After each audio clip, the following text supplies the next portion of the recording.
ক্যান্সারের চিকিৎসা শুরু হলো, সার্জারি, রেডিয়েশন, কেমোথেরাপি সব হলো। তারপরে আপনি বাড়ি ফিরে এলেন। ফিরে এসে আয়নার সামনে যখন আপনি দাঁড়াচ্ছেন, আপনার মনে হচ্ছে যে আমি আগে যে মানুষটা ছিলাম এখন আর সেই মানুষটা নেই।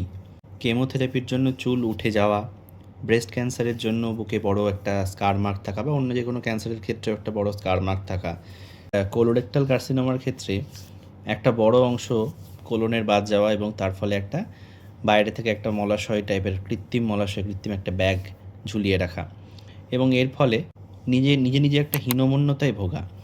নিজের বাহ্যিক সৌন্দর্যের যে একটা পরিবর্তন আসছে, সেই পরিবর্তনটার প্রতি মানুষ খুব চট করে নজর দেয়। ক্যান্সারের ক্ষেত্রে ডেফিনেটলি সারভাইভালটাই সবচেয়ে ইম্পর্ট্যান্ট।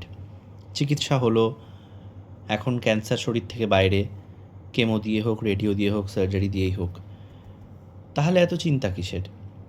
বাহ্যিক যে সৌন্দর্যের যে পরিবর্তনগুলো এসছে, ও এমন কিছু নয়।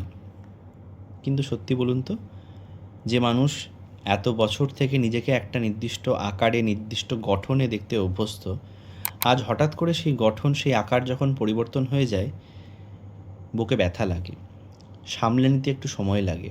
আশপাশ থেকে হয়তো প্রত্যেকে বলেন যে ও এমন কিছু না, বেশি ভাবছে, বেশি চিন্তা করছে।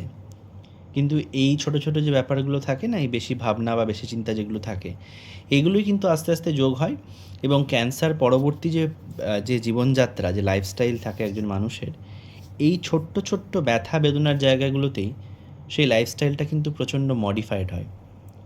বেঁচে থাকার যে অভিজ্ঞতা, সেই অভিজ্ঞতায় একটা ক্ষতের সৃষ্টি হয়। তাই জন্য যখনই দেখবেন কারোর মধ্যে এরকম ক্যান্সার পরবর্তী বিভিন্ন রকম স্কার মার্ক বা মাথার চুল পড়ে যাওয়া বা পেটের কোনো দাগ বা অন্য রকম শারীরিক পরিবর্তন, হয়তো ওজন কমে যাওয়া, দেখতে রোগা হয়ে যাওয়া, এই পরিবর্তনগুলো হওয়ার ফলে যদি কোনো মানুষ হীনমন্যতায় ভোগেন, ব্যাপারটা কিন্তু খুব সহজভাবে নেবেন না। ক্যান্সার রোগীদের অনেক ক্ষেত্রেই দেখা যায় শরীর থেকে ক্যান্সার বেরিয়ে গেলেও ব্যথা, বেদনা, যন্ত্রণা এগুলো কিন্তু থেকে যায়। যে সমস্ত মানুষের শারীরিক গঠন সম্পর্কিত এই একটা মানসিক হীনমন্যতার ব্যাপারটা থাকে এবং যারা এই ব্যাপারটা থেকে অত্যন্ত কষ্ট পান, তাদের এই শারীরিক ব্যথাগুলোও কিন্তু অনেক বেশি সময়ের জন্য থাকে এবং অনেক বেশি ডোজের ওষুধের সেখানে প্রয়োজন হয়। তাই জন্য যখনই দেখবেন যে এরকম অসুবিধা হচ্ছে বা এরকম হীনমন্যতায় ভুগছেন, সাইকিয়াট্রিস্টের পরামর্শ নিন।